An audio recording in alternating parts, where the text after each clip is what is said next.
What's up guys, Houndish here, and today we're going to jump in and talk about changes, new content, and gameplay updates which Bungie have confirmed to drop during Year 5 seasons. And so in the video we're going to touch on seasonal endgame content like dungeon and raids, and then we'll round up lots of weapon changes which are being targeted for Season 17 and beyond, including new weapons from foundries, endgame origin traits, plans for weapon crafting, and more. And then there are also light subclass updates, addition to Crucible playlists, vendor updates, and more to discuss. So these are the changes that we currently know about which will be delivered between Season 17 and 19. So it's a pretty mixed bag, but I hope you guys enjoy the recap, and if you want to see more Destiny 2 content then be sure to get subscribed. But now let's get into it. Initially, it's worth touching on what some of the elements will look like for the roadmap in Year 5 as we know it. Of course, seasons themselves will be revealed through the course of the year, but we know that in terms of endgame content, we are going to see an alternating release schedule for raids and dungeons this year. So with Witch Queen having a raid, Season 17 is set to have a dungeon drop as far as we know, and it'll be cool to see the theme of that season revealed, but then for Season 18, we should be seeing a reprised raid, and most players think this will be King's Fall, but of course anything is possible. And then finally in Season 19, we should get a second dungeon release for the year. However, Bungie had stated that the digital Deluxe Edition of Witch Queen includes all 4 seasons and access to the 2 dungeon releases, but the Standard Edition doesn't grant dungeon access, and there will be a separate way to purchase dungeons later, as they're also not going to be included in the season passes. That definitely sparked some controversy when it was announced, and Bungie will have to provide more info on those purchase options as we approach the release, but for now bear it in mind and let us know your thoughts below. And next up, let's speak about weapon changes and additions that Bungie have planned for seasons in Year 5. The first thing to note, of course, is that they will be adding to crafting, although initially something that they've recently announced is that they will be removing ruinous, adroit, mutable, drowned, and energetic crafting elements, and that's going to happen in Season 17. So essentially we'll only be using neutral elements and Ascendant shards moving forward, which is a broadly positive change as most of those crafting materials didn't make a lot of sense. But in terms of growing the list of craftable weapons, they said when they first revealed the system that they have plans to add more craftable weapons, including legacy and new weapons throughout the year.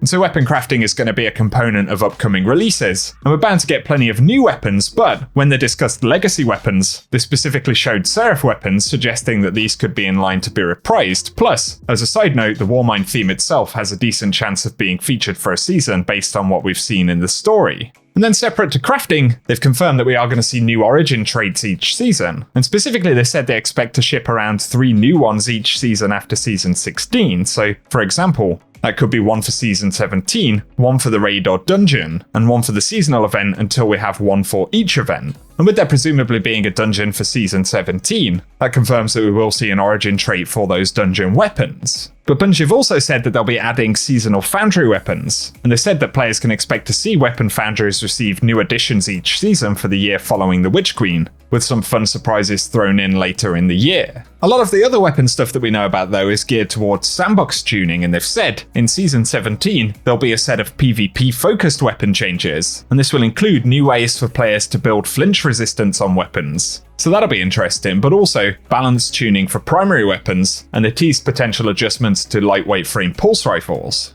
And then they'll also be looking at special weapon tuning, including things like snapshot feeling mandatory on snipers in PvP, but they'd also said another PvP special ammo economy change if needed, so we'll have to see what their plans may be there. And on top of this, they'll be adjusting how zoom outliers, both low and high, affect the performance of a subset of weapons. And they say the scope column shouldn't be the most important thing on a weapon, and this update could take various forms, but the intent is to bring both high and low outliers towards the average, generally to the overall benefit of the weapon archetype. But they'll be adjusting several much requested exotics along with legendary perks. And of course down the road when we start getting closer to Season 17, these are things we can expect to get more details on. Another thing they'd said regarding weapons is that later in Year 5, they hope to share more info on an initiative the team is discussing internally, which is making ammo generation a more deterministic and consistently paced experience across all activities. And that's interesting commentary right there. But precisely what form those changes could take isn't clear just yet.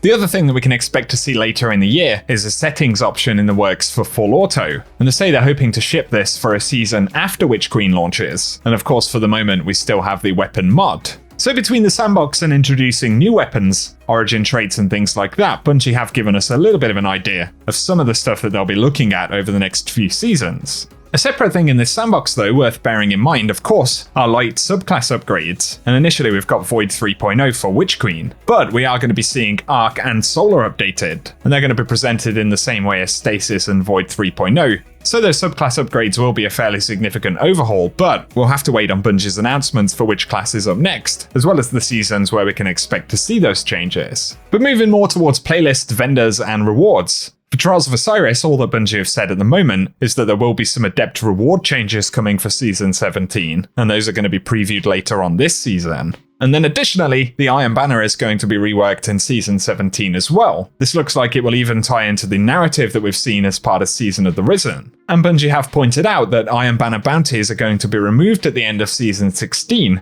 as Saladin will be taking his turn in the rollout of vendor reworks, so doesn't look like there'll be any reason to hold on to Iron Banner bounties towards the end of this season. But Bungie have also said for Gambit, in Season 17 they'll be making additional tuning changes, as well as adding 3 new bounties, and throughout the course of the year, they'll also be adding bounties specific to Light 3.0 updates. So not quite done with Gambit adjustments just yet. And the final part to touch on right here regards PvP. Based on what Bungie is saying, it looks possible that there's going to be a bit more focus on PvP in the Crucible. And Joe Blackburn had said that after reprised maps that we've seen as part of Season 16, Season 17 will come with a brand new map, and he suggested that map could be featured in some of the environments that currently don't have PvP maps, like Europa or even Throne World. Then for Season 18, they say they're going to be remastering another Destiny 1 map, so that'll be brought to D2 for the first time. And he says he wants there to be a more predictable roadmap and cadence of new maps being added in Lightfall and beyond. But also that the team is looking into getting the Rift game mode into Destiny 2 this year as well. He had said that the team is validating that the mode still holds up with our new gameplay for Destiny,